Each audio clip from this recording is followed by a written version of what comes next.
Նոայից առաջարկ է ունեցել եւ եթե ճիշտ գիտեմ, նաեւ դուք եք դեմ եղել, որ նա տեղափոխվի Նոա։ Սխալ գիտեք։ Իմ մոտ տպավորություն էր, որ ծանր նստվածք է տվել այդ հանդիպումը։ Ես այսպես դեմագոգիայով չեմ զբաղվել։ Երշե Մելիքյանն էլ հենց այդ առաջացությունից է գլխավորել ազգային հավաքականը։ Միգուցե հիմա է խանգարում, որ խաղային սթրես ասվածը ֆուտբոլիստի դուք չեք կարողանում հասկանալ։ Պետք չի մեր առաջացան մակարդակը հավասարեցնել ինչ-որ շրիշակի մակարդակի։ Այդպիսի խոսակցություն չի եղել։ Կարելի է այսպես ասել, որ դուք այդ պարտությունները չեք մարսել։ Ես այդ եմ ասում եմ իրենք արժանիորեն հաղթել են։ Որպես մարզիչ չի խանգարում ձեզ, որ ֆուտբոլ չեք խաղացել։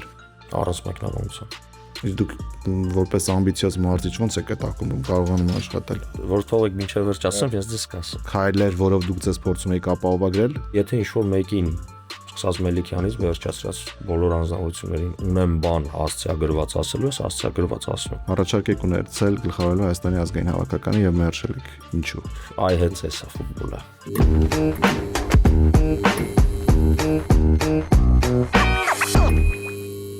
Պարոն Գևորգյան, շնորհակալ եմ, որ առաջնության այս հատվածում համաձայնեցիք խոսել, որովհետև շատ ծանր շրջան է սկսվում, ընդհանրապես մի քանի տուր է մնացել առաջնության ավարտին եւ ձեր գլխավորած թիմն էլ պայքարում է թե չեմպիոնության եւ թե Եվրագավաթային գոտի մտնելու համար։ Նախ մի փոքր ուզեմ ձեզնից խոսել,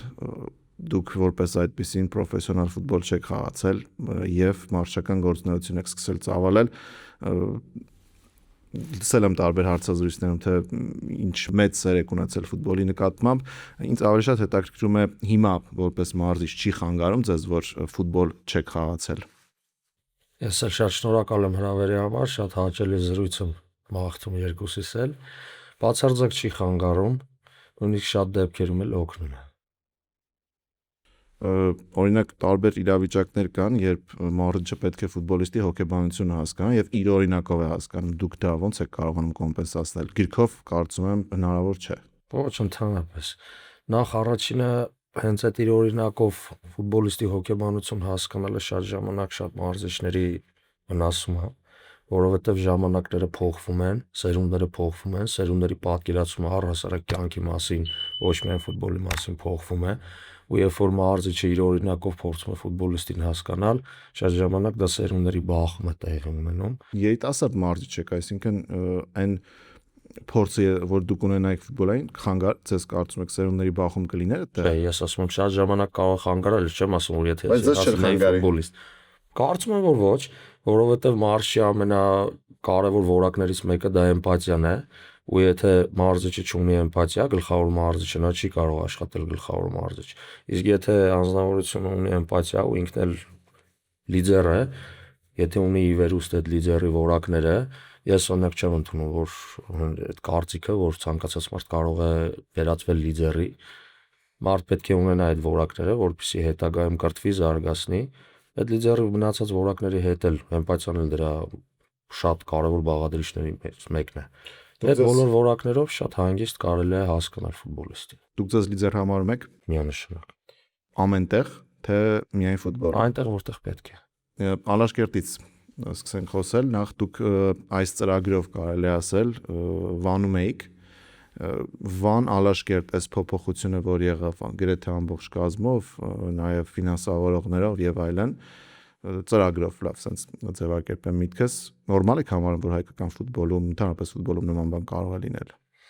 Չէ, դա նորմալ չեմ համարում, պարզապես ֆորս մաժոր էր, որից խուսափել անհնար էր։ Բայց եթե նորմալ չեք համարում, հարմարվեցիք, որովհետև գաղափարներն էին ձեզ դուր գալիս, թե ինչի համար է պայքարում թիմը, ինչ տեսլական ունեն սեփականատերերը։ Հարմարվեցի, որովհետև ճիշտը դա էր, որովհետև ոչ թե մարդիկ ուզեցին իրենց պրոյեկտը տեղափոխեն, այլ նախնական պայմանավորվածությունները, որոնք կային, որ պետք էր շարունակվեր, Վանի սեփականատիրոջ կողմից դադարեցվեցին։ Այսինքն ոչ թե Տիգրանը Մկրտչյան որոշեց, որ չէ, եկեք Վան անունը փոխենք Ալաշկերտով, կամ մարզում այն process-ը շարունակենք Ավանի ակադեմիայում, ոչ թե Չարենց Ավանում, այլ այն պայմանավորվածությունները, որ ես էլ էի ներկա ժամանակին ու համաձայնվեցի այդ պայմանավորվածությունների հիման վրա գլխավորեմ այս պրոյեկտը որպես գլխավոր մարզիչ, Վանի սեփականատիրոջ կողմից դադարեցվեցին։ Բացեք փակագծերը, թե ինչու։ Չեմ կարող, որովհետև ես այդ մանրամասներին միգուցե շատ տիրապետում եմ, բայց 100%-ով չեմ տիրապետում։ Եթե թեման ձեզ շատ է հետաքրքրում, դուք կարող եք խոսել ֆունկցիոներներից որևէ մեկի հետ կամ Տիգրան Մկրտչյանի կամ Վանի սեփականատիրոջ հետ, եթե կարողանաք Վանի սեփականատիրոջ հետ զրուցել իհարկե։ Կարծում եմ հեշտ չի լինի, բայց ամեն դեպքում կարելի է փորձել։ Եկա Ալաշկերտ, իրականում կարծում եմ դրական փոփոխություններ սա ձեզ համար, հաշվի առնելով նաև որ թիմը արհեստական խոտածածկի վրա էր մարզվում, խաղում, ինչ որ խաղերում հնարավոր է օգուտ էր դա նախկին Վանին, ոչ թե նախկին Վանին, որը դուք մարզում եք, բայց երևի թե բնականի վրա խաղալը առաջին հերթին ֆուտբոլիստների առողջության համար դա ամենակարևորն էր։ Ի սկզբանե ինչ առաջադրանք է եղել ձեր առջև դրված կամ դուք ինչ առաջադրանք եք դրել թիմի առջև։ Շատ ճիշտ եք նկատում, որ տեղափոխությունը ինչ որ տեղ մեզ համար լավ էր ավելի, բայց վատ էր այն առումով, որ կորցրեցինք քաղաքի երկրպագուներին։ Քաղաքի երկրպագուները արդեն սկսել էին հաճախել մարզադաշտ, որովհետև թիմը լավ էր խաղում, թիմին շատ քիչ չբավականացվեց գավաթի եզրափակիչ դուրս գալ կամ եվրոգավաթների մասնակցության ուղեգիր, այո, մեկ չէ, երկու, եթե մենք հավասար միավոր վաստակ ենք, ազդական խաղ, բայց էլի երկու միավորը բավականին քիչ է։ Ամեն դեպքում կորցրեցինք երկրպագուներին։ Կարող եմ ասել, որ ցավում եմ, որ այդ կոլեկտիվն էլ այնտեղ Վանի ու այս մեր պրոյեկտի, որ միացել էին, էլ չկա, որովհետև կային այնտեղ աշխատողներ, մարդիկ, թե ղեկավար կազմից, թե հասարակ աշխատողներից, որ շատ կուր կոլեկտիվ էր։ Ինչևից է, ուներ իր մինուսներն էլ, պլյուսներն էլ, հենց այդ փոփոխությունը մեզ թույլ չտվեց ճիշտ ու ժամանակին սելեկցիոն աշխատանք կատարել, դա մենք համարում ենք ֆորս մաժոր, ու մենք չկարողացանք գնացած ֆուտբոլիստների տեղը համարժեք ֆուտբոլիստներ բերել, դա ակնհայտ էր։ Հետևաբար մրցաշրջանի սկզբում ոչ մի առաջադրանքի մասին նույնիսկ խոսք չի գնացել, պարզապես փորձենք պահպանել թիմի մարտունակությունը, զարգացնենք երիտասարդներին, փորձենք վաճառել,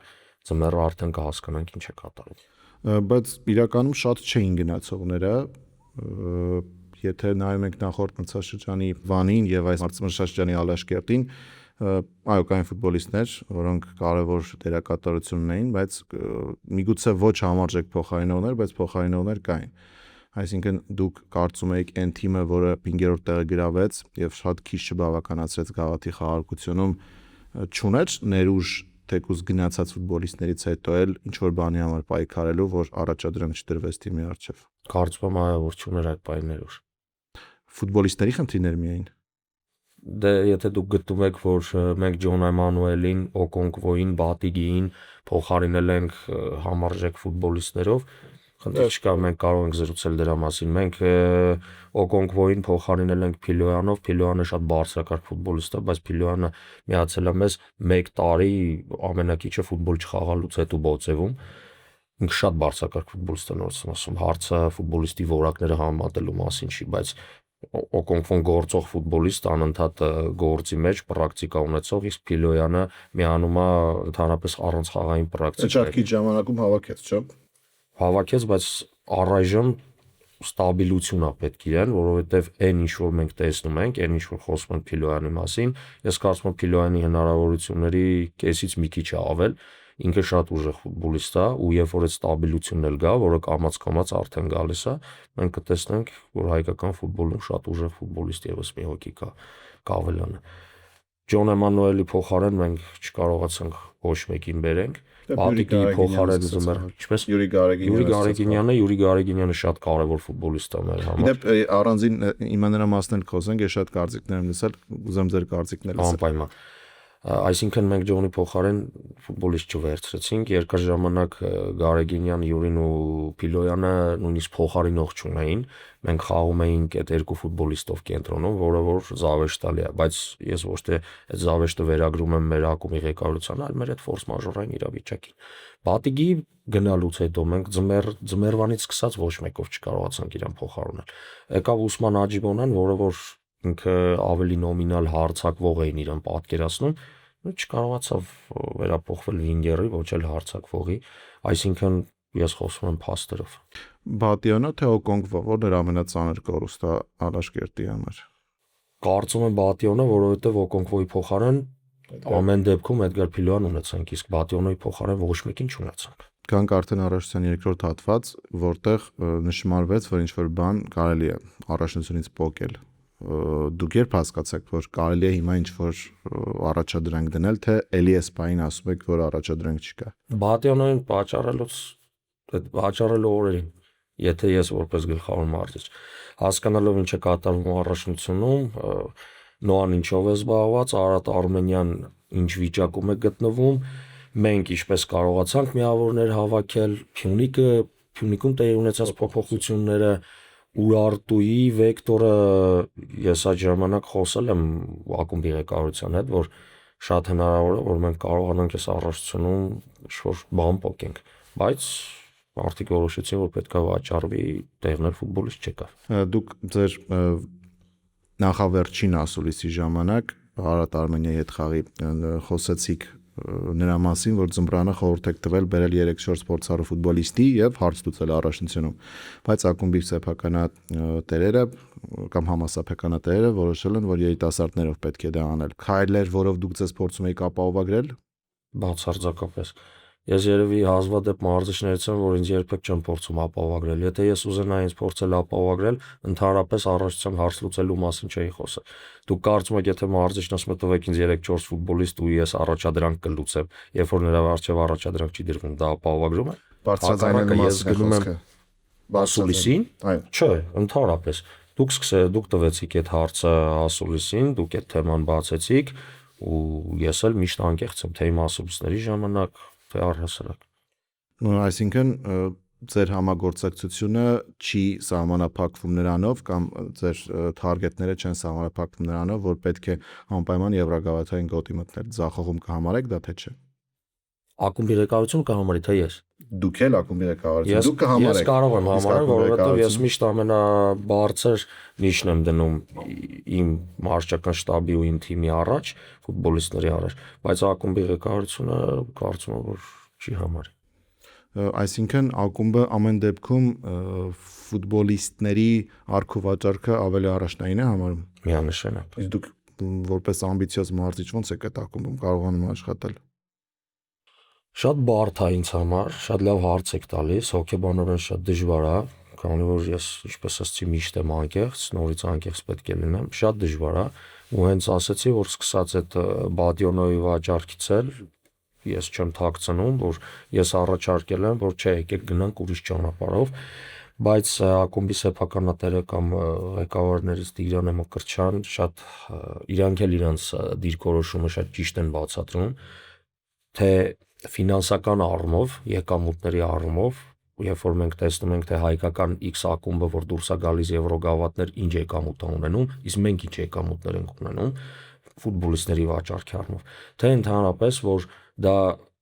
իրականում, եթե հայկական ֆուտբոլը դնենք մի կողմ, նույնիսկ գրանդ ակումբներն են լավ շահավետ առաջարկներ ստանալուց իրենց ֆուտբոլիստերին վաճառում։ Բայց իրենք կարողանում են համարժեք փոխարինել։ Այո,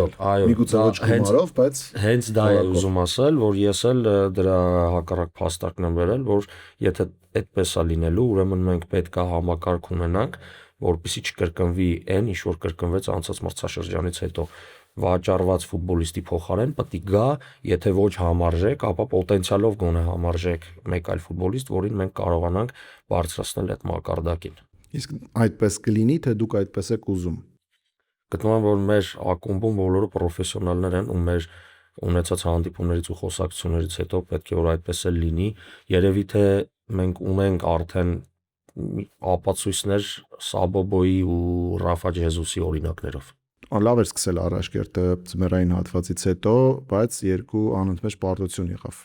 Փյունիկի հետ խաղերում եւ դուք այդ նույն ասուլիսին 3 անգամ հիշատակեցիք այդ խաղը։ Կարելի է այսպես ոչ ֆուտբոլային լեզվով ասել, որ դուք այդ պարտությունները չեք մարսել։ Չէ, միանշանակ մարսել եմ։ Ես այդ խաղը հիշատակեցի, որովհետեւ ձեր գործընկերը ինձ հարց տվեց, թե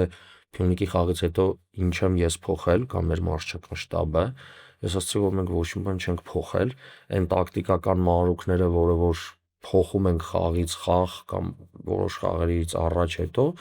դա ես չեմ համարում ինչ-որ գլոբալ փոփոխություններ, խոսակցությունը դրանից սկսվեց, Փյունիկի խաղերը մեր թիմի նման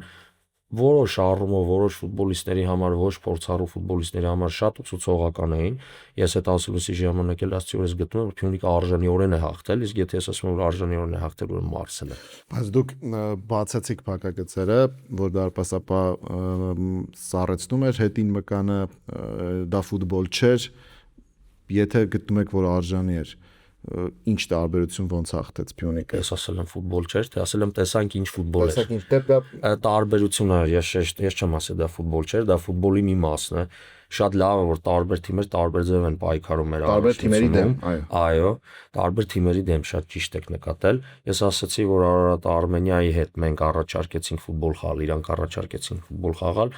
ու ընդհանրապես գնդակը խաղի մեջ անհամեմատ ավելի շատ էր քան Փյունիկի հետ։ Դե մենք երկուսս էլ հասկանում ենք, չէ՞, որ 20-րդ րոպեին դարպասապահը հետնամական չի կարող ինչ-որ ձգել, ցավացնել կամ վնասել։ Այդ անհնար է, այդի ասենք ինչ-որ դեպ պետք է պատահի, ինչ-որ խփեն իրան թռնի, իշնի, ինչ-որ մի բան պետք է անի, լավ է անում։ Թիմը որ գնում է չեմպիոնության համար, այո, բայց ես այդ եմ ասում եմ իրանք արժանիորեն հաղթել են։ Այսինքն դա տակտիկայի մի մասն էր։ Ես դա ի նկատի ունեի։ Դուք շեշտացիք, որ դուք էլ կարող եք այդպես անել։ Մենք էլ կարող ենք այդպես անել, բայց մեր խաղաոճը դա չի։ Մենք եթե այդպես անենք, մենք չենք կարող ֆուտբոլիստներ վաճառել։ Մենք ունենք հստակ խաղաոճ, ինձ ընտրել են որպես գլխավոր մարզիչ խաղաոճի համար, երբ որ զանգարել են, կանչել են այս պրոյեկտը ղեկավարելու, ասել են, որ հասկանում ենք ֆուտբոլից, տենում ենք ինչ ես ուզում, մենք ընտրում ենք քեզ։ Մեկ այլ ինվեստոր ընտրում է այդ խաղաոճով մարզչի, ու նորից եմ ասում, ժամանակ ա եղել, ես էլ եմ տենց խաղացել։ Երբ որ մենք Արարատ Արմենիան 100 եզրափակչից գավաթից դուրս թողեցինք նորավանքով, մենք երևի, չգիտեմ, քանի հարգանի ավտոբուսով ենք խաղացել մեր դարպասի դեմ։ Դա քննադատություն չի բացարձակապես, պարզապես դա փաստ էր, որ հանրությունն էլ հասկանա, այդ տվյալ դեպքում ձեր գործընկերոջ տրված հարցի կոնկրետ պատասխան էր, որ կա տարբերություն, երբ որ անընդհատ խաղի տեմպը, ռիթմը ընկնում է, երբ որ դիմացի թիմը անընդհատ միտումնավոր տեմպը գցում է, շատ դժվար է մեր համար խաղալ։ Բայց երբ որ դիմացի թիմը առաջարկում է այդ արագությունները, հեշտանում է, այսինքն ֆուտբոլն ավելի զրելիչնի է դառնում, ավելի դիտարժան է դառնում ու աչքի է զարնում։ Բայց մարդիկ էլ մտածում են, մարզիչը Փյունիկից առաջ ոնց որ ճիշտ տակտիկա չէր ընտրել, լավ չէր մտածել, Արարատ Արմենիայից առաջ փոխեց այդ տակտիկան։ Ես դա էի պարզապես բացատրում, որ այդտեղ փոխելու բան չկար։ Փյունիկը շատ խելացի վարվեց։ Ես այս հարցը չէի տա, եթե դուք այո, ի պատասխան ասացիք, հետո մի անգամ էլ առանձին ձեր խոսքի մեջ եւ երրորդ անգամ իմ մոտ տպավորություն էր, որ ծանր նստվածք է տվել այդ հանդիպումը, բայց ես կարծում եմ դուք էլ եք շատ լավ կարծում եմ տեսնում, որ միջազգային ֆուտբոլում թե հայկական ֆուտբոլում նմանատիպ դեպքերը շատ են, կոնկրետ մրցակցի դեմ կարելի այդպես խաղալ եւ արդյունքի հասնել։ Չեմպիոններ լիգայում թիմեր կան, որ ոչ նմանատիպ ֆուտբոլով, բայց հիմա կիսաեզրափակչում են, օրինակ։ Տեսեք, ես երեք չեմ սկսել ծավալել իմ մարզչական գործունեությունը, հենց նույն պրոֆեսիոնալ ֆուտբոլում, ես նորից շեշտում եմ, ես նույն կերպ հաղթել եմ։ Այո։ Եղել է խաղեր, որ ես նույն կերպ հաղթել եմ։ Բայց այստեղ մի հարց։ Մարզիչ սեփականատեր փոխհարաբերություններում, երբ ասում եք ինձ ընտրել են դրա համար, ձեզ ընտրել են դրա համար, դա չի սահմանափակում ձեզ, այսինքն քառակուսի մեջ չի դնում, որ դուք ուզենաք խաղալ, երբ արդյունք ձեզ պետք լինի այդպես խաղալ, դուք արդեն մտածեք այդպես խաղալ, թե չէ, որովհետև այդպես չեն ուզում։ Իհարկե սահմանափակում է։ Նորից շատ լավ հարց եք տալիս։ Ես հենց այդ ասուլիսի ժամանակ էլ ասացի, ինձ համար շատ դժվար է։ Մենք փորձում ենք խաղալ համ երիտասարդ ֆուտբոլիստներով, մենք փորձում ենք համ արդյունք ապահովել, համ էլ խաղալ, չէ, մենք հենց այս ֆուտբոլն ենք ուզում եւ վերջ։ Երբ որ առաջին հատվածում Ալաշկերտը, եթե չեմ սխալվում, որոշ ժամանակ մենք առաջին հորիզոնականում էինք, պատկերացրեք նույնիսկ խաղաոճի մասին խոսակցություն է եղել։ Ես պարզապես ռեսուրս չունեի փոխարինումներ կատարելու ու խաղի ինտենսիվությունը պահելու, նույնիսկ այդ ժամանակ թեկուզ եթե մենք հաղթում էինք խաղը, հարցեր էր տրվում, իսկ ինչու մենք մեր ֆուտբոլը չենք խաղում, իսկ որն է մեր ֆուտբոլը 90 րոպե, այո, այդ ինտենսիվ պրեսինգը, այդ ուղղահայաց խաղը եւ այլ, ստիպված բացատրում եմ, որ ես ռեսուրս չունեմ այս պահին այդ խաղալու։ Բայց եթե մարդ Անգլիայի Պրեմիեր լիգայում ակումբ է ունեցել եւ այդքան բան տեսել է ու օրինակ շատ հանգիստ կարելի է վերցնել Ալաշկերտը Արարատ Արմենիա խաղը եւ տեսնել, որ 70-75-րդ րոպեից հետո Ալաշկերտը այլևս այդ արագությունները չէր կարող առաջարկել։ Ոնց են ձեզնից պահանջում դա։ Դե օրինակ վերջի խաղին էլ Արարատ Երևանի դեմ կարողացանք մինչև վերջի րոպեն մրցակիցները շատ տարբեր են։ Այո, շատ հենց որ թողեք մինչև վերջ ասեմ, ես դες կասեմ։ Դե հետեւաբար էլ մարդկանց ասենք բացատրում ենք։ Իրանք էլ են հասկանում, որ Արարատ Արմենիայի դեմ 75 րոպեն էլի նորմալ է, Արարատ Երևանի դեմ ամենայն հարգանքով Արարատ Երևանի դեմ իհարկե բոլոր մրցակիցներն էլ մեր համար մի լեվելի վրա են, մենք բոլորին էլ հարգում ենք, բայց այս պայդրությամբ իհարկե Արարատ Արմենիան լրիվ ուրիշ թիմ է, Արարատ Երևանը ուրիշ թիմ է։ Պետք է բացատրել, պետք է խոսալ, նենց էլ չի, որ մեր ղեկավարությունը չի հասկանում, տագետ են ֆուտբոլից, շատ էլ հասկանում են ու լրիվ նորմալ է, պարզապես ես բացատրում եմ, որ այո, մեր համար շատ դժվար է իրականում։ Դուք մնում եք թիմում, որովհետև հույս ունեք, որ ինչ-որ բաներ կկարողանաք փոխել, թե եթե շարունակվի այսպես, չեք մնա։ Ես երբեք դեմագոգիայով չեմ զբաղվել ու ես երբեք չեմ թաքցնում, որ այս պահի դրությամբ, կոնկրետ այս պահի դրությամբ ես գտնում եմ, որ սա իմ որպես մարզիչ լավագույն տարբերակն է, երբ որ կլինի այլ տարբերակ, ես կքննարկեմ ակումբի ղեկավարության հետ, երբ որ կգտնեմ, որ կա այդ տարբերակը։ Ինչ վերաբերում է ինչ-որ բան փոխելուն, ինչ-որ բան փոխել շատ դժվար կլինի, որովհետև իրենք իրենց տեսլականն ունեն ակադեմիա, տարիների ընթացքում այդ ակադեմիայում ես եմ աշխատել ու ես վստահ եմ, որ շարունակվելու այդ երիտասարդների հոսքը, ես դեմ չեմ այդ երիտասարդների հոսքին, ինձ մեծ հաճույք է պատճառում աշխատել երիտասարդ, հատկապես լեգիոնականների հետ, որովհետև իրանք գալիս են ու եթե իրանք երիտասարդ չեն, նորից եմ ասում, չստացվի ինչ-որ անարգալից վերաբերմունք, աշխատել եմ նաև էլի փորձառու լեգիոնականների հետ, որակյալ փորձառու լեգիոնականները արդեն ոնց որ կշտացած են գալի, որովհետև մենք աշխարհի top առաջնություններից չենք, գալիս են արդեն գումար աշխատելու։ Այո, գումար աշխատելու, իսկ այս երիտասարդները գալիս են առաջ քայլ անելու ու իրանք են չոր սպունգի նման են, ամեն ինչը ուզում են ընկալեն, հավատում են թե մարշչին, թե ակումբին ու ինձ իմ աշխատանքի մեջ այդ շատ է մոտիվացնում։ Դրա համար տենց հակված չեմ ինչ-որ շատ բան փոխելու, իհարկե առաջարկություններ անում եմ, որ դուք նկատեցիք, որ 3-4 հատ փորձառու ֆուտբոլիստ մինչև ամառ բերեք եւ այլ, բայց դե առաջարկությունները միշտ չեն ընդունվում։ Ինչ որ նկատի ունի դեմագոգիայի պահով, որ ես այդ չեմ ծեծում կրծքերս, ես նվիրված եմ իմ ակումբին, չէ, ցանկացած ֆուտբոլիստ էլ ցանկացած մարզիչ էլ ուզում է առաջ քայլ կատարի, այս պայն իմ լավագույն տարբերակը ես գտնում եմ, որ այս կոնկրետ այս պայն եղել են առաջարկներ մինչև այս պահը, չեմ ընդունել, հիմա նորմալ է ամեն ինչ, հետապենք է։ Ինչու եմ ես այսքան խոսում այս թեմայից, բերում էի գլխավոր հարցին, որ երբ դուք ալաշկերտում էիք նախորդ անգամ եւ այն ժամանակ ակումբի սեփականատերը Բաղրատ Նավյանն էր, դուք եկել եք սկզբունքային համաձայնության, որ նա չպետք է խառնվի գլխավոր թիմի գործերին։ Դա ձեր պայմաններից մեկն էր։ Հիմա ինչ որ բան փոխվել է, ինչպես հասկանում եմ, դուք նորմալ եք նայում նրան, որ ակումբի սեփականատերերը կարող են ինչ որ բաների խառնվել, ճիշտ եմ հասկանում։ Եկեք այդ խառնվել մեր հայկական իրականության մեջ, այդ Չեմ ասում ֆուտբոլի մեջ խառնվել, եւ այդ ֆուտբոլի մեջ խառնվել մի քիչ այլ կերպ է ընկալվում, դրա համար եկեք ավելի կոնկրետացնենք։ Այո, կա հստակ մեխանիզմ, կա սելեկցիոն աշխատանք, կա սպորտային տնօրեն, կան սկաուտներ, ովքեր կատարում են այդ սելեկցիոն աշխատանքը։ Կան կոմպետենտ մարդիկ, ովքեր տանում են պերեգավորները ֆուտբոլիստների հետ, պայմանագրի տևողության մասին, աշխատավարձի չափի մասին, տրանսֆերը գումար վճարելու մասին։ Հիմա տեսեք, ես այդ ամեն ինչին մասնակից եմ։ Իրանք իմ կարծիքը հաշվի առնում են միանշանակ, որովհետև վերջը ես եմ որոշելու այդ ֆուտբոլիստը դաշտ դուրս է գալիս առաջ 11 կազմի մեջ, թե հետո փոխարինման մտնելու է։ Ես ամենտեղ ներգրավված եմ, բայց այս ցավալի աշխատանքի մեջ վերցնել ասել չէ, ես պետք է ամեն ինչն անեմ, դա անմտություն կլինի, որովհետև պարզապես իմ մարդկային ռեսուրսը չի հերիքի, իմ էներգիան չի հերիքի, որ ես համ զբաղվեմ սելեկցիոն աշխատանքով, համ սկաուտինգով, համ պերեգավորները տանեմ, սա լրիվ ուրիշ ծրագիր է, սա հին ալաշկերտը չի։ Ինչ վերաբերում է հին ալաշկերտին, այո, մենք պարոն Նավոյանի հետ ունեցանք այդ պայմանավորվածությունը, պարոն Նավոյանը պահեց այդ պայմանավորվածությունը ու տարուկես, եթե չեմ սխալվում, աշխատեցինք միասին, հիմա շատ լավ փոխհարաբերություններ են նորից ակումբի ներսում ու ակումբից էլ դուրս։ Պարոն Գևորգյան, նաև խոսում եք ակումբների բյուջեների մասին, որ շատ տարբեր են եւ ինչպես է հնարավոր պայքարել այս մեծ բյուջեով թիմերի հետ, իսկ չեք կարծում, որ դրանք ուղղակի Հայաստանի առաջնության մակարդակով թվեր են, որովհետեւ եթե վերցնում ենք ձեր թիմի բյուջեն 4 քանի միլիոն կամ վերցնում ենք Նոայինը 13.5 մոտավորապես, այո, մաթեմատիկայում 4-ն ու 13-ը 4 միլիոնն ու 13 միլիոնը տարբեր թվեր են, շատ մեծ տարբերություն է, բայց հայկական ֆուտբոլում դա արդյոք մեծ տարբերություն է։ Իսկ մեր թիմի բյուջեն 4.5 միլիոն պարզապես թիվ եք ասում, թե Տրանսֆերմարտի տվյալներն են։ ֆուտբոլիստների արժեքների հետ։ Այո, տրանսֆերային։ Եկեք դրան ուշադրություն չդարձնենք, եկեք դրան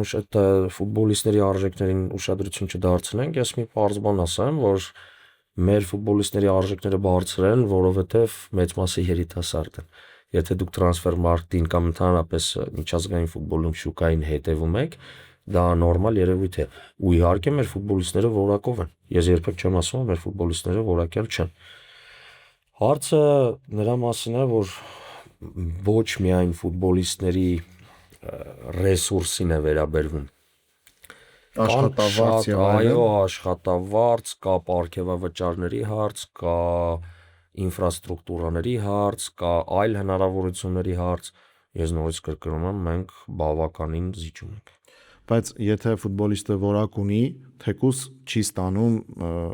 անհրաժեշտ աշխատավարձ, չնայած չեմ կարծում, որ Հայաստանի առաջնությունում անհրաժեշտ աշխատավարձ չեն ստանում, պարզապես թիմեր կան, որ շատ ավելին են առաջարկում իրենց ֆուտբոլիստներին։ Դրանք պարզապես արհեստական թվեր չեն, եթե մի ֆուտբոլիստ չարժե այսքան ստանա, բայց ստանում է ինչ-որ թիմում։ Լավ, եկեք սենց ձևակերպենք։ Աշխատավարձային բյուջե, եկեք տենց կոչենք։ Աշխատավարձային բյուջեն թույլ է տալիս քեզ ունենալ երկար նստարան։ Հիմա եկեք նայենք, մեր թիմը մինչև ձմեռ մենք ընդհանրապես նստարան չենք ունեցել։ Հիմա էլ ունենք, բայց այդքան երկար չի, ոնց որ մնացածին է։ Դա ֆուտբոլիստերի հետ աշխատավարձերի մասով եմ ասում։ Երկրորդ մասը ինֆրաստրուկտուրաները, որը որ շատ կարևոր են։ Ոչ մեկի մեղավորությունը չի, հանկարծ չմտածեք, ես հիմա ինչ-որ մի պակաս չէ, տենց մեղադրում էին թե ֆեդերացիային, թե չգիտեմ, մենք ստադիոն չունենք, դաշտ չունենք, ինչ չունենք, չէ, չկա տենց բան։ Հիմա էլ մենք մարզվում ենք Ավանի ակադեմիայում ու խաղում ենք էլի ֆեդերացիային, խնդրել ենք մեզ ստադիոն են տրամադրել, տենց գնում ենք հոկտեմբերյանում խաղում ենք, հետ ենք գալի։ Դրանք բոլորը ազդում են, չեն կարող չազդել։ Կան բաներ, որ մենք կուզենայինք անեինք, սկսած խաղերից առաջ հավաքներից գոնե մեկ օրով վերջացրած այլ բաներից, որը որ չենք կարող։ Երկու թիմեր, եթե չեմ սխալվում, հավաքանում խաղից առաջ Հայաստանում։ Նոան եւ ԲԿՄ-ն։ Չէ։ Եկեք մնացած թիմերի հետ գործ չունենք, անուններով չդիմենք, բայց երկու թիմ չի, շատ թիմեր են ու շատ թիմեր են, որ մենք էլ փորձում ենք, եթե մնայինք Չարենցավանում, մենք փորձում ենք, որ ոչ միայն խաղերից առաջ, այլ գոնե ծանր մարզումների օրին սնունդը ապահովենք, հանգիստը ապահովենք, շատ ենք դժվարանում օրական կրկնակի մարզումները անցկացնելու առումով։ Հիմա դա ոչ թե ոչ պրոֆեսիոնալիզմ է, այլ միջոցների սղությունից է, ինֆրաստրուկտուրայի սղությունից է։ Ես չեմ ասում, որ ակումբը չի ուզում փող ծախսել, որ մենք ունենանք, բայց այդ խնդիրը կա Հայաստանում։ Մենք էլ այնց իրավիճակի մեջ հայտնվեցինք, որ մեր մոտ կա։ Ու տենց շատ հարցեր կան, որով որ մենք զիջում ենք, այո։ Բայց շատ թիմեր կան, որ նման խնդիրներ ունեն։ Նույն Արարատ Արմենիալը ունի այդ խնդիրը, որը եւս դες հետ հավասար պայքարում է մրցանակային տեղերի համար։ Միգուցե մենք ենք իրենց հետ հավասար պայքարում։ Կարող ենք այդպես ասել։ Այդտենց ավելի ճիշտ կլինի ձևակերպումը, որովհետեւ Արարատ Արմենիան շատ փորձառու թիմ է, շատ փորձառու ֆուտբոլիստներով համալրված ու այդ ազգային հավաքանի շատ խաղացողներով ու այդ փորձն էլ շատ կարևոր է։ Շատ կարևոր է։ Անցյալ տարի մեզ այդ փորձը չհերիքեց, երբ որ մենք հանրապետականում պարտվեցինք Երևանի Արարատին։ Այս տարի էլ խաղեր կան, որ զգացնել տալիս է այդ փորձը, երբ որ մենք այդքան պահեր ենք ստեղծում ու չենք գրավում մրցակցի դարպասը։ Փորձի խնդիրն է թե վարպետության։ Փորձի խնդիրն է ճնշման տակ աշխատելու։ Ես որպես գլխավոր մարզիչ ինչքան հնարավոր է փորձում եմ ճնշումը հանեմ ֆուտբոլիստներից, փորձում եմ չխոսալ մրցանակային տեղերի մասին, բայց ֆուտբոլիստներն էլ չնայում են, տենում են, որ մենք ունենք այդ հնարավորությունները։ Իրանք հասկանում են, որ իրանք կարող են հավասարի պես, ինչպես դուք ասացիք, խաղալ առաջի այդ թոփ, չգիտեմ, երրյակ, քառյակ ասեմ, թիմերի դեմ ու դա ավելորդ ճնշման է բերում։ Թե չէ վարպետության մասին խոսքը, եթե 4 մետրից Մոմոն հանգիստ ուրիշ պարագաներում կարող է գրավել, բայց Արարատ Արմենիայի հետ խպես դարպասաձով է։ Դա լարվածությունն է, որը որ փորձի պակասի պատճառով է։ Բայց երբ է գալիս այդ փորձը, Մոմոն բավականին փորձ ունի կարծում եմ արդեն Հայաստանի առաջնության։ Հայաստանի առաջնությունում երևի թե մի տարի վանում, կես տարի, տարուկես, հիմա երկրորդ 2.5 տարի կդառնա առաջնության վերջում, բայց դրանից առաջ ինչ արեմ։ Բայց 2.5 տարին քիչ է ֆուտբոլիստի համար։ Այո, եթե համեմատենք ճնշման տակ աշխատելու համար, երիտասարդ ֆուտբոլիստի համար քիչ է։ Ուղղակի ես կարծում եմ երիտասարդ ասվածը մի փոքր հարաբերական է դարձել համաշխարհային ֆուտբոլում էլ հիմա 20-21 տարեկանը չի համարվում երիտասարդ հեռանկարային ֆուտբոլիստ 20-21-22-ում արդեն կայացած ֆուտբոլիստներ են, որովհետև ներքին շեմը շատ է իջել։ Եթե դուք տանում եք նրան, որ ես կարող ասեմ, որ դա որակի պակաս է կամ վարպետության պակաս է, բայց Մոմոյի Ֆարայոլայի դեպքում մասնավորապես չեմ ասի նման բան։ Երբեք իմ կողմից չի հնչել, չի էլ հնչի, ես դուք հարց տալսեք, ես հստակ պատասխանում եմ, որ նա խնդիր է, որոշ խաղերում էլ ֆուտբոլիստը մոտը կարող է չստացվի, այդտեղ արդեն, երբ որ մենք պետք է փոխարինենք, մենք համարժեք փոխարինում չունենք։ Դա խնդիր է արդեն։ Իսկ ձեր նշած թիմերից շատերը ունեն համարժեք փոխարինումներ։ Ես խնդրեցի անունների չանցնենք, բայց եթե Նոայում Մուլա Հուսեյնովիչին փոխարինում է Մատեուշ Այասը, չէ, կամ Արարատ Արմենիայում այնտեղ տենում ենք ինչ ֆուտբոլիստներ ունեն։ Ջիրաշավանի պես ֆուտբոլիստը Պահեստայինն է։ Այո, դա հարց է լուծում։ Օրինակ Մոմոն ոչ մի հարցակվող չի կարող անընդհատ ստաբիլ ամեն խաղի շատ լավ խաղալ։ Ինչ որ մի խաղել չի ստացվի։ Շատ կարևոր խաղի կամ հիմա բոլոր խաղերն են կարևոր, ահավոր մեծ ճնշում է, երբ որ հարցակվողը հենց առաջի պահից սկսած չի ստացվում օգտագործել, լարվածությունը մեծանում է։ Եթե դու ունենաս համարժեք փոխարինում, երկրորդ խաղակեսում կամ վերջի 30 րոպեում այդ համարժեք փոխարինումը կանես։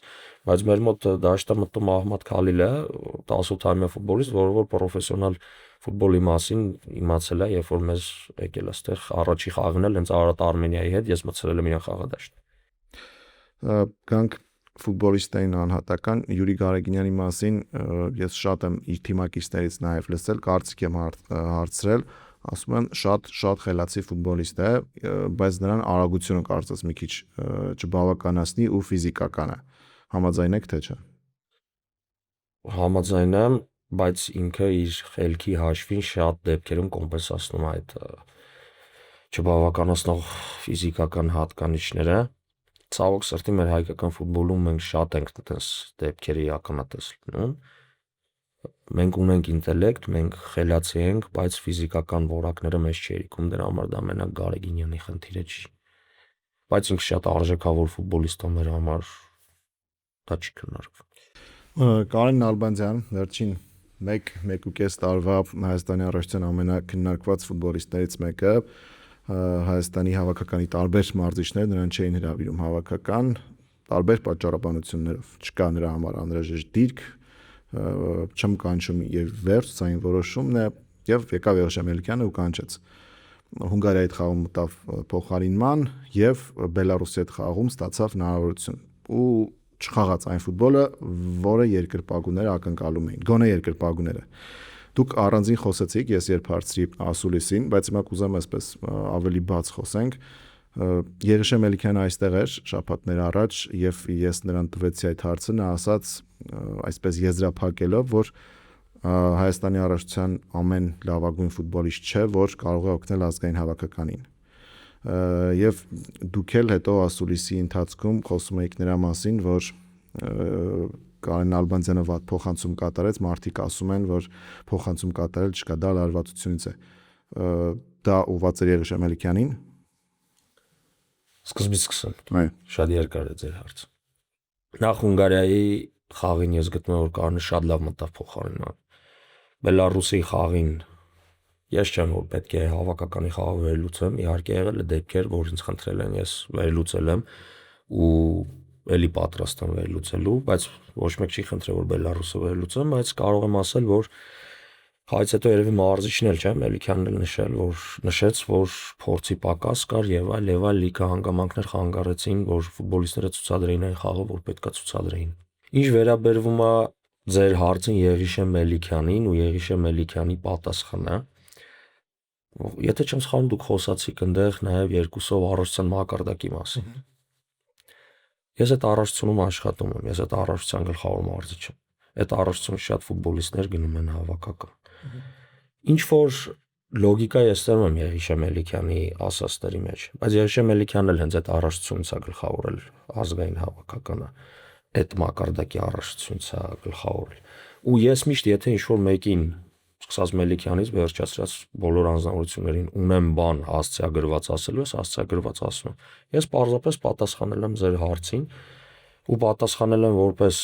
հայ ազգի մարզիչ, որը որ ցավում է իր հավաքականի մասին, ու այդ պատասխանի մեջ էլ շեշտել եմ, որ մենք պետքա թև ու թիկունք լինենք մեր հավաքականին, սկսած մարզչից, վերջացրած ֆուտբոլիստներից ու կանգնենք ֆուտբոլիստների կողքը։ Երբ որ ֆուտբոլիստի մոտ ինչ-որ մի բան չի ստացվում, դա կլինի Կարեն Նալբանդյանը, թե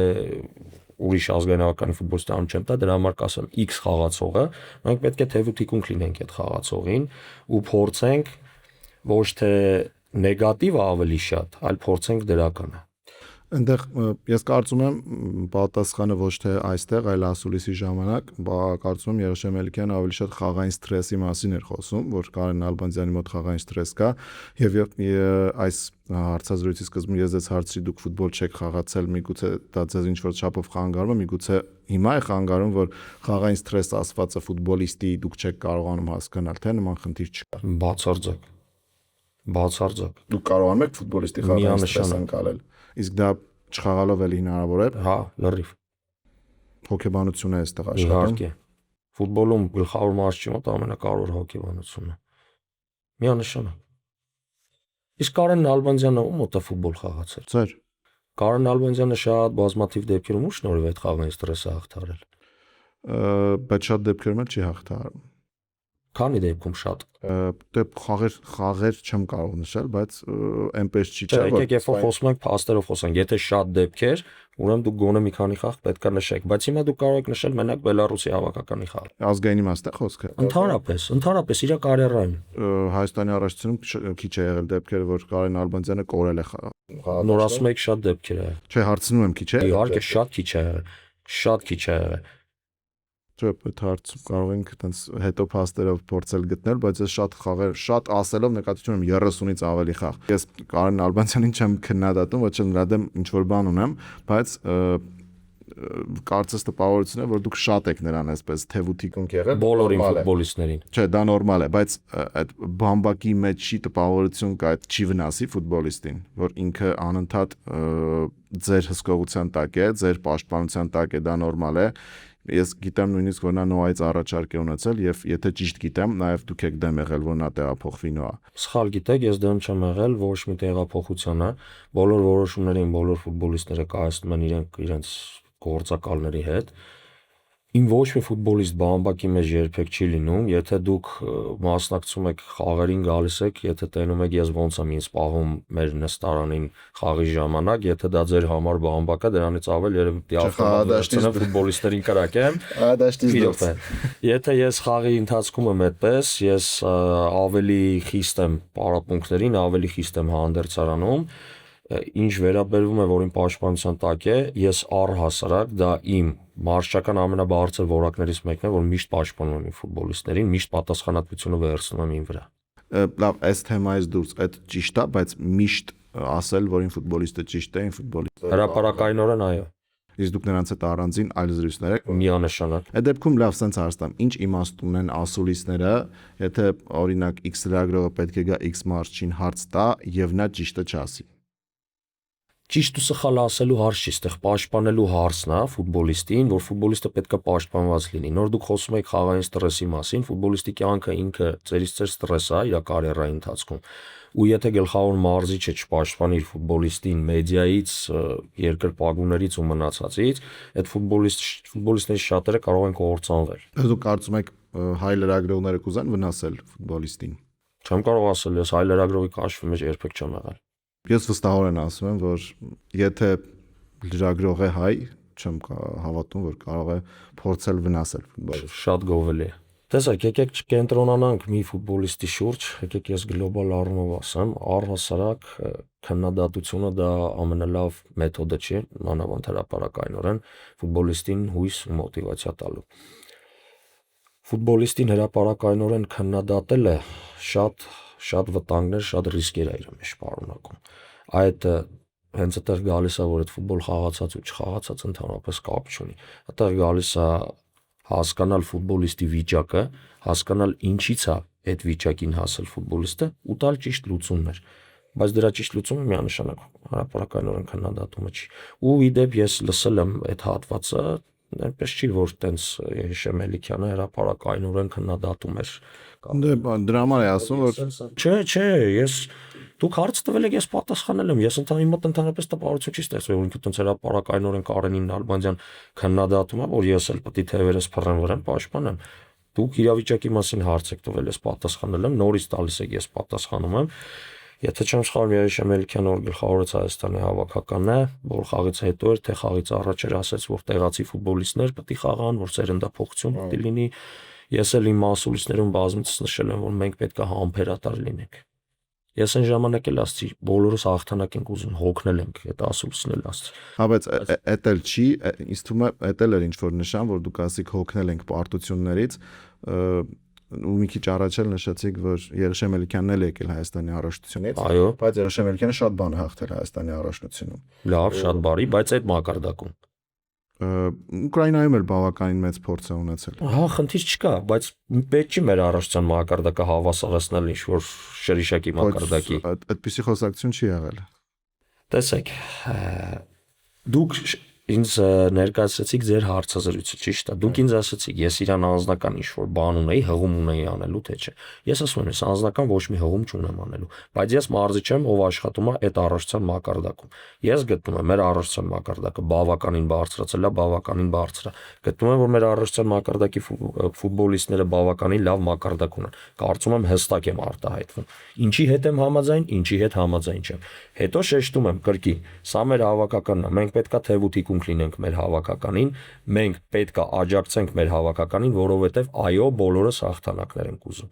Եթե մենք պատրաստվում ենք սերնդափոխության, եթե մենք ուզում ենք, որ տեղացի ֆուտբոլիստները սկսեն խաղալ, մենք պետք է համբերատար լինենք ու շարժվենք բոլորս միասին առաջ։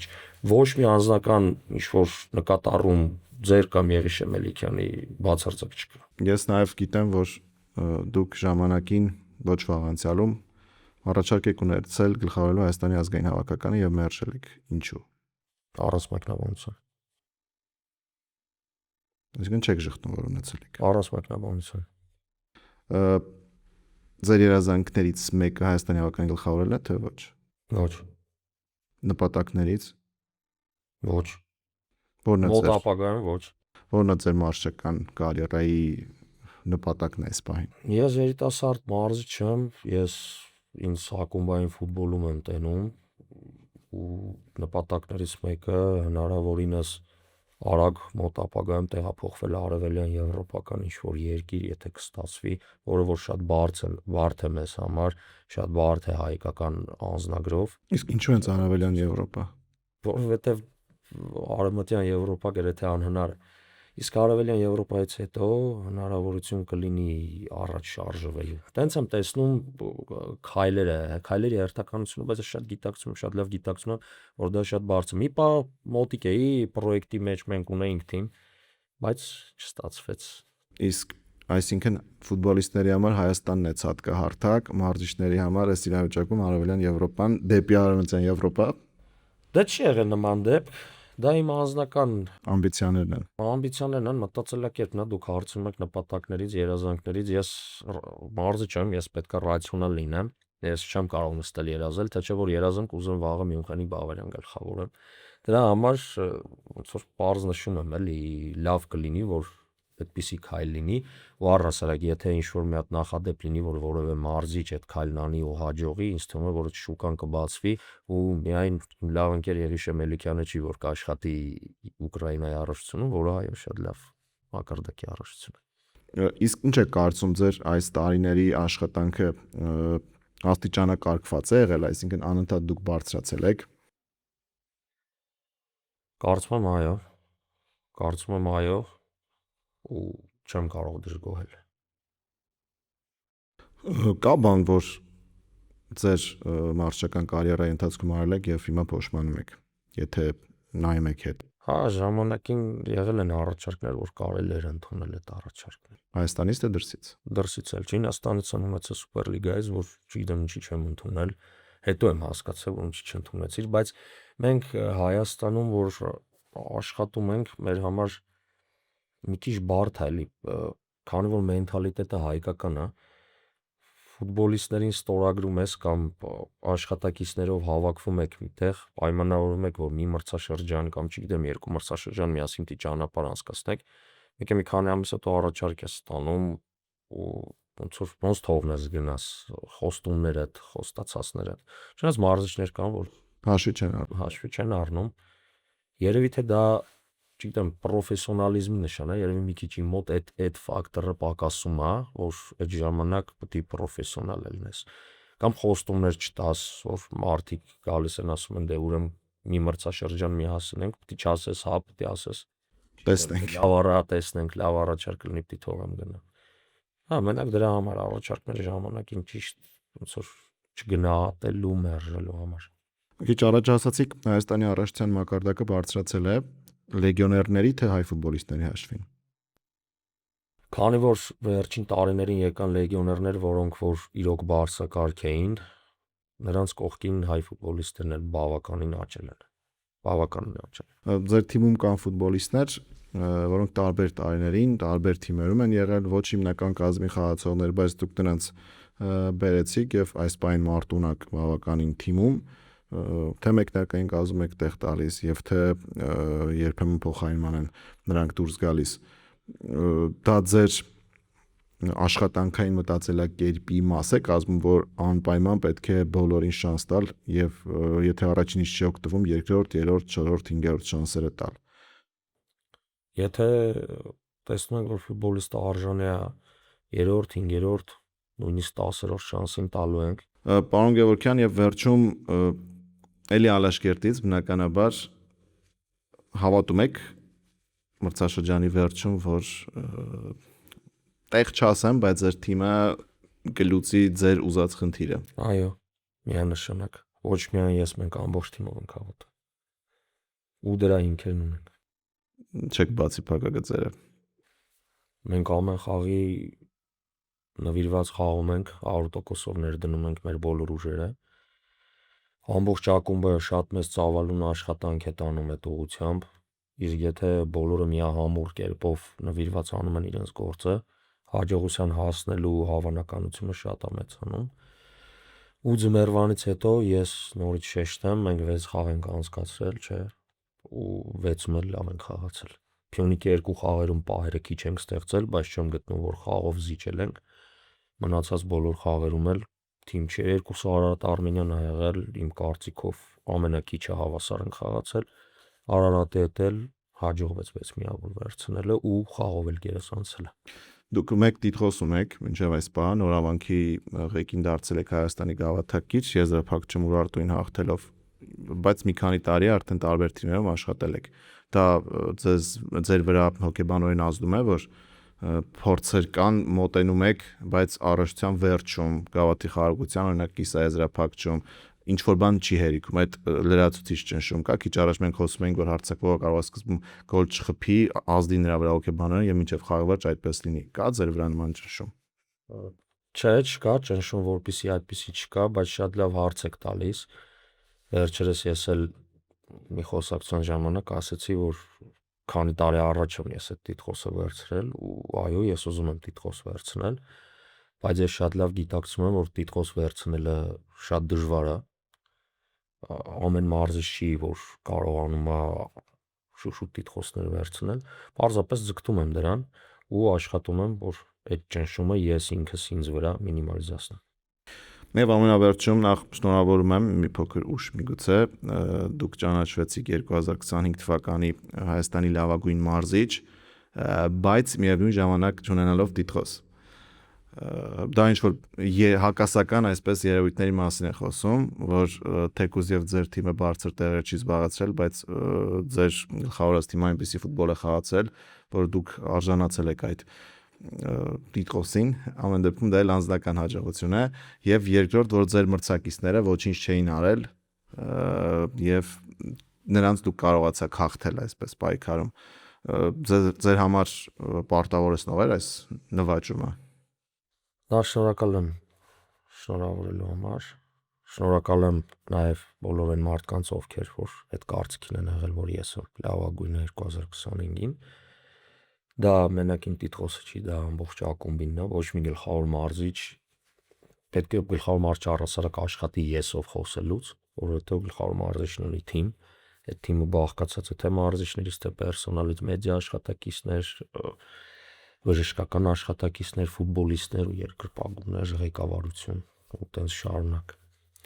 Պարտավորեցնող է միանշանակ ու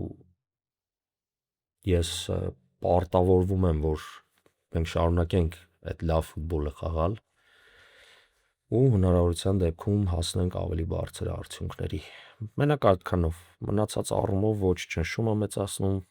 նախորդ հարցի վերաբերյալ, ոչ էլ ինչ որ արտասովոր կամ գտնում եմ, որ տենց ինչ որ նոնսենս է։ Մի փոքր հարց։ Հասարակություն կարող է լինի, որովհետև միշտ մարզիչներին հենց ոնց որ ասած ինչ-որ բան հաղթելու համար կամ ոսկեգնդակը ոնց է ֆուտբոլիստին գոլեր խփելու կամ փոխանցումներու համար են գնահատում։ Ու հետաքրքիր էր, որ այս անգամ մի քիչ ուրիշ ձև էին գնահատել ու ինձ այն քվեարկել։ Ասացի վերջին, բայց մի փոքր հարց էլ ծնվեց։ Ձեր սփիչերում դուք աֆորիզմներ դարձած, չգիտեմ, ինչ որ արտահայտություններ ունեք, որ ամեն անգամ նախկինում ասում եք այս է ֆուտբոլը, հիմա այլ բաներ եք ասում, այդ ծնվում է տեղում, այդ մտքերը, թե դուք նախորդ մտածում եք։ Ու այդ այս է ֆուտբոլը արտահայտությունը ինչ ենթատեքստ ունի, չնայած ասում եք, որ շատ քիչ եք ենթատեքստերով խոսում։ Խաղը ավարտվեց, ես շատ լավ հիշում եմ, Պիսայի եզրափակիչում մենք հաղթեցինք Արարատ Երևանին։ Մենք նվիրված խաղացինք կարմիր քարտ ստացանք 34-րդ րոպեին, դրանից հետո ամեն ֆուտբոլիստ 2 հոգու տեղ էր վազում ու այդ էմոցիաները, այդ ամեն ինչը ինչ որ կատարվեց, ես ուզում էի հասցնեմ տղերքին, որ տղերք այս է ֆուտբոլը, այս իր ողջ գեղեցկությամբ, ոչ մայքով, իր ողջ այս ինչ որ կատարվեց այսօր, հենց այս է ֆուտբոլը։ Շնորհակալ եմ, պարոն Գևորգյան, ձեզ հաջողություն եւ եթե Ալաշկերտի Եվրոգավաթային դեր զբաղեցնի, թող նախորդ Ալաշկերտի